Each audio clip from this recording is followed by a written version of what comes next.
Deputy President, Chairperson, we're glad to hear there's some progress on strike violence. But Deputy President, in 1987, you whipped up a crowd of NUM workers with your loudhailer and sent them out on the streets in protest action. 11 people lost their lives in that strike, but you did nothing.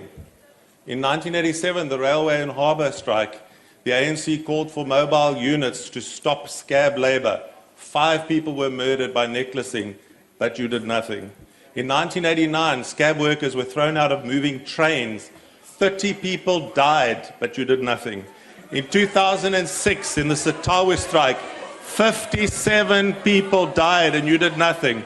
In 2012, when the Kasatu survey indicated that 50% of workers believed that with no violence, they would not get their pay increase, you did nothing. How can we then conclude that the only reason that you are finally taking some action on strike violence now is in order to become president? You've realized that you've got to get the blood of Marikana off your hands and you've got to stop a sovereign ratings downgrade by Standard & Poor. The Honourable the Deputy President. Madam Speaker, I fail to find out what the question is.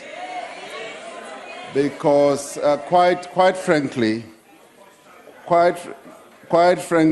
I thought that he wanted me to answer a question, and I would ask him some interesting question myself. What did he do when the apartheid regime was slaughtering our people? That is the question I would ask, because as I check, he is white, and being white means that he is one of those who supported the apartheid regime, and he voted.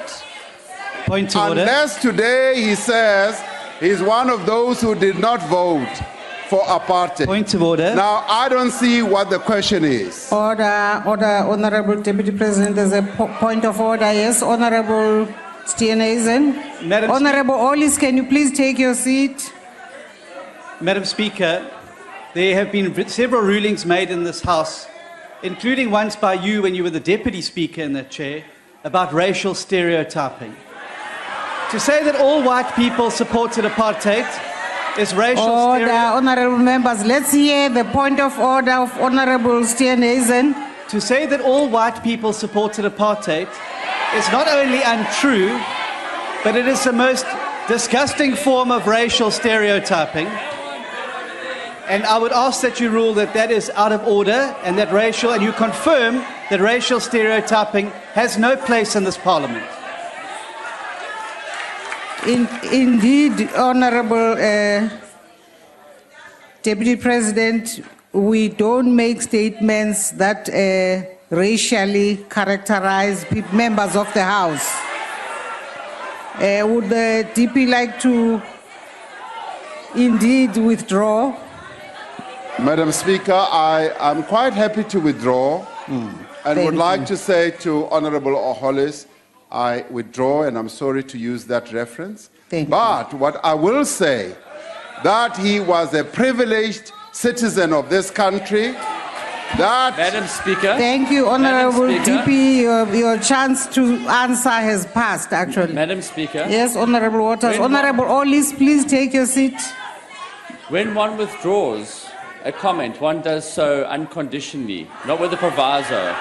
The Deputy President had a proviso and a condition to that. Honourable Deputy President actually withdrew, and then he went on to make another statement from which I restricted him to continue. And now we come to Honourable... Honourable Speaker. Yes, Honourable Khadebe. Before we pass the issue of Honourable Ollis, Honourable Ollis violated rule number 84 and 85, whereby he said the Deputy President has got blood of the people of Marikana in his hands. So he must withdraw that. It has not happened. Madam Speaker. Honourable Steenhuisen, please let me address Honourable Ollis. Honourable Ollis, can you please withdraw the words that say the Honourable DP has blood on his hands?